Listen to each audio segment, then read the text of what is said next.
नमस्कार, स्वागत छ आजको यो अर्को भिडियोमा। आजको यस भिडियोमा चाहिँ एमबीसी इन्टरभ्यूमा किन भिजा रिजेक्ट हुन्छ भनेर जानकारी दिन गइराखेको छु। पक्कै पनि यदि तपाईले युरोपका लागि भिजा अप्लाई गर्नुभएको थियो र अब इन्टरभ्यू छ भने तपाईलाई यो भिडियोले महत्त्वपूर्ण सहयोग पुर्याउनेछ भन्ने आशा लिएको छु।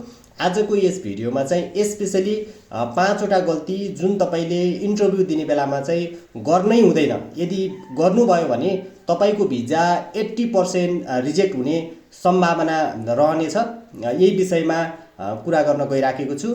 यो विषयमा पहिलो नम्बरमा चाहिँ तपाईले पाएको जुन डकुमेन्ट छ त्यो डकुमेन्ट चाहिँ तपाईले क्लियरली हेर्नुपर्छ र बुझ्नुपर्छ है त।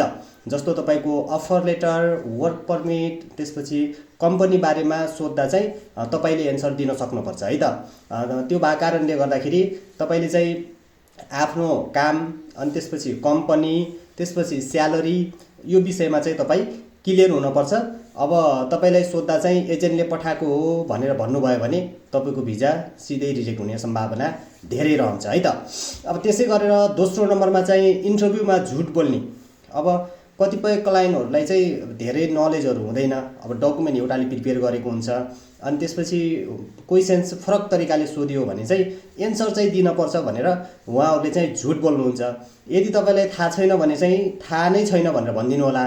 थाहा छ भने चाहिँ तपाईको जस्तो एक्सपिरियन्स, स्यालेरी, कन्ट्याक्ट एड्रेसहरू चाहिँ क्लियरली नै भनिदिनु होला, किनभने यिनी कुराहरू चाहिँ एमबीसीको डाटाबेसमा पनि हुन्छ हैन। अनि त्यसपछि तपाईँ झुट बोल्नुभयो भने तपाईको भिजा नलाग्न सक्ने सम्भावना चाहिँ अलिकति धेरै हुन्छ, अलिकति बढेर जान्छ है त। अब तेस्रो नम्बरमा चाहिँ जब र ब्याकग्राउन्ड चाहिँ म्याच नहुने। अब कतिपयले चाहिँ ड्राइभरमा अप्लाई गरिराखेका हुन्छ है। अब इन्टरभ्यूमा सोद्धाखेरि चाहिँ वेटरको इन्टरभ्यूको बारेमा चाहिँ भनिराखेका हुन्छ। त्यस्तो भयो भने पनि भिजा रिजेक्ट हुने सम्भावना धेरै रहन्छ। अर्को भनेको जस्तो कसैले कन्स्ट्रक्सनमा अप्लाई गरेको हुन्छ, अब इन्टरभ्यूमा चाहिँ अफिसको जस्तो जब एक्सप्लानेसन गरिरहेको हुन्छ, त्यस्तो बेलामा पनि तपाईको भिजा रिजेक्ट हुने सम्भावना धेरै हुन्छ है त। अब अर्को भनेको तपाईको 4 नम्बरमा चाहिँ ओभर कन्फिडेन्स अथवा नर्भस हुने है।